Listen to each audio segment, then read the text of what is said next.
Guys, तो स्वागत है आपका अपना चैनल मेंटोर कार्तिक में।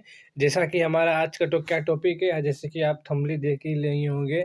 हमारा आज का टॉपिक है जियोग्राफी ऑनर्स के कोर 8 का सिलेबस। ठीक है, बहुत ही इंपॉर्टेंट है। इसमें हम कुल 4-5 यानी कहने का अर्थ है कि 6-7 गो हम टॉपिक बताएंगे। ठीक है, और जो कि इसका सिलेबस का भाग है। तो जियोग्राफी ऑनर्स कोर 8 सिलेबस और कौन सा यूनिवर्सिटी, तो SKMU। ठीक है, SKMU यूनिवर्सिटी के तहत जितने भी कॉलेज हैं सबका सिलेबस सेम है। ठीक है, जियोग्राफी ऑनर्स कोर 8 का सिलेबस। तो इसमें कौन कौन से भाग है, कौन कौन से टॉपिक है, तो उसमें हम चर्चा करते हैं। हमें टॉपिक में क्या है, ठीक है, इसका पहले टॉपिक में क्या पढ़ना है कि आर्थिक और संसाधन भूगोल का पढ़ना है। ठीक है, आर्थिक और संसाधन भूगोल क्या है, इसका क्या परिभाषा है, फिर किन किन विद्वानों ने आर्थिक और संसाधन भूगोल को कितने भागों में बंटवारा किया गया है। ठीक है, इनकी क्या विशेषता है, इसके बारे में इसका बताना है आपको। ठीक है, और इसके क्या दायरे है, ये कहाँ तक विकसित है, इसके फिर उसका आगे यही आर्थिक में इसके आर्थिक भूगोल के हालिया रुझान किस प्रकार है। ठीक है, यानी कहने का तात्पर्य है कि आर्थिक भूगोल का जो अभी का आर्थिक भूगोल में कौन कौन सा संसाधन आता है, इससे क्या प्रभाव पड़ता है। ठीक है, तो उसको इकोनॉमिक्स कहने इकोनॉमिकल जियोग्राफी होता है जो, उसके बारे में इसको अब लिखना है आगे। ठीक है, पहला टॉपिक में है।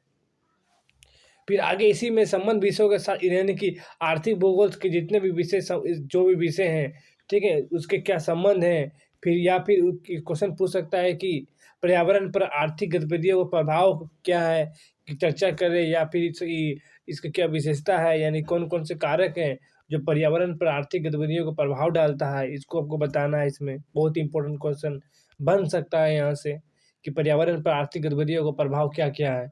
ठीक है, ये तो बहुत इंपॉर्टेंट है, याद रखिएगा, इसीलिए इसको हम हाईलाइट कर दिए हैं। देखिए, दूसरा में आते हैं। दूसरा में आपको क्या पढ़ना है कि फसल के बारे में पढ़ना है। फिर फसल उत्पादन को प्रभावित करने वाले क्या कौन कौन से कारक हैं, बहुत इंपॉर्टेंट ये वाला भी है कि फसल उत्पादन को कौन कौन से कारक प्रभावित करते हैं।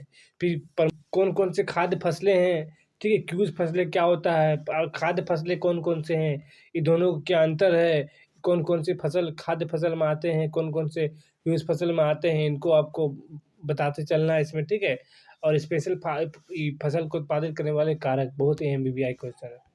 देखिए, तीसरा में क्या है, तीसरा में क्या पढ़ना है आपको, लौह एवं अलोह खनिज क्या होता है। ठीक है, लौह खनिज क्या होता है, अलोह खनिज क्या होता है, फिर उद्योग के स्थानीकरण के क्या क्या कारक है। ठीक है, मतलब कहने का तात्पर्य है कि कोई उद्योग नदी किनारे है, ठीक है, क्या कारण है कि नदी किनारे किनारे क्या उसके क्या फायदा होते हैं उद्योग के कारण।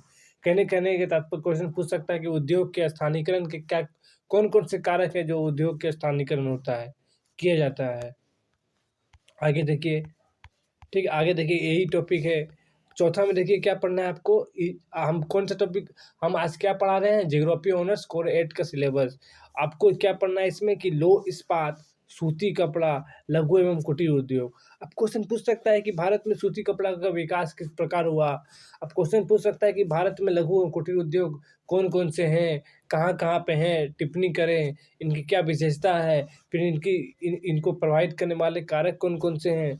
फिर लौह इस्पात, भारत में लौह इस्पात खनिज कौन कौन से केंद्र हैं, इन केंद्रों को प्रभावित करने वाले कारक कौन कौन है। क्वेश्चन पूछ सकता है कि वर्तमान में लौह इस्पात की स्थिति क्या है भारत में, कुछ भी पूछ सकता है। ठीक है, सूती कपड़ा की विकास किस प्रकार हुआ, प्राकृतिक संसाधन और संरक्षण तकनीकों का वर्गीकरण।